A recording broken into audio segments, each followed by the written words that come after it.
Leaders in artificial intelligence development are warning the new technology could pose a threat to the human race.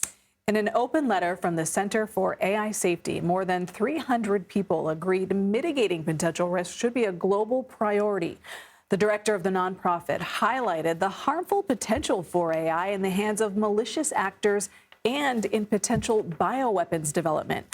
Microsoft's president and vice chair stressed the need for a non-biased government entity to regulate AI protocols on Face the Nation this past weekend.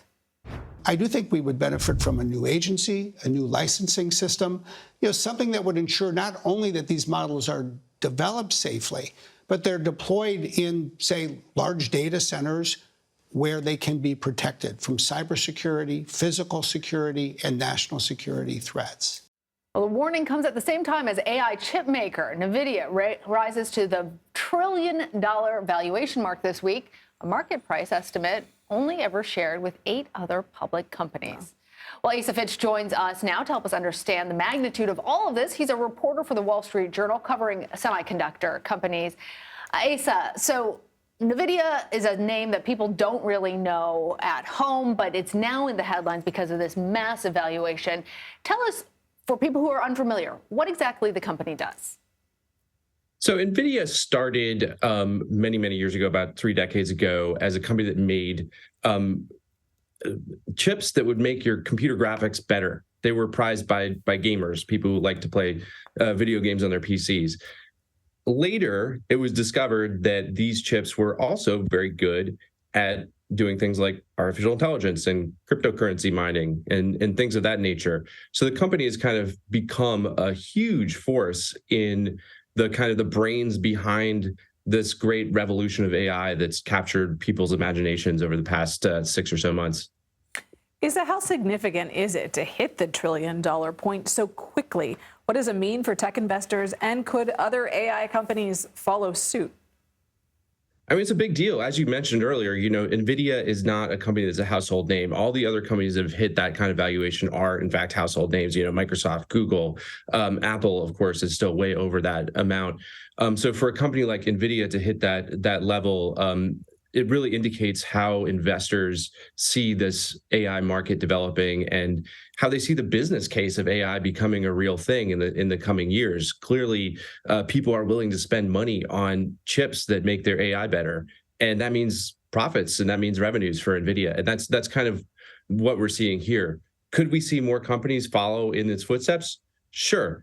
Nvidia, though, is the leader. The clear leader in doing computations for these big AI systems, and the folks behind them are fairly far behind. I mean, there's clearly it has competition; they're trying to catch up. I wouldn't expect you to see another sort of AI-focused chip company become worth $1 trillion anytime soon. Of course, Nvidia itself was worth only in the hundreds of millions, hundreds of billions, not too long ago itself. So things can happen quite quickly, and we'll see how it goes. Well, speaking of things happening quite quickly, Asa, as you're talking about this race to expand AI, this is coming at the same time that warnings are being issued about the potential harmful effects of AI. As we heard Nikki explain, bioweapons development, malicious actors. There's also concerns about it becoming sentient. I know that sounds like the plot of a sci-fi movie, but as all of this is racing forward and there are really very few protections put on the development of AI, what are your major concerns? Well, I mean, the concerns that people express are basically that AI could be, if it was sort of unleashed and had a goal of destroying humanity, that could potentially do a lot of bad things. Disinformation, putting up false pictures and videos and things of that nature. These have been concerns for a long time. I think what we've seen in the past few months is that people have really come to understand exactly how powerful these things are, especially with these text generation chat bots like ChatGPT that have become very popular recently. And that's sparked a new level of concern, new level of fear among regulators and just, ordinary people. How do you deal with that, Yeah, threat to humanity. Yes, buckle up, everyone. Asa Fitch, thanks so much. Thank you.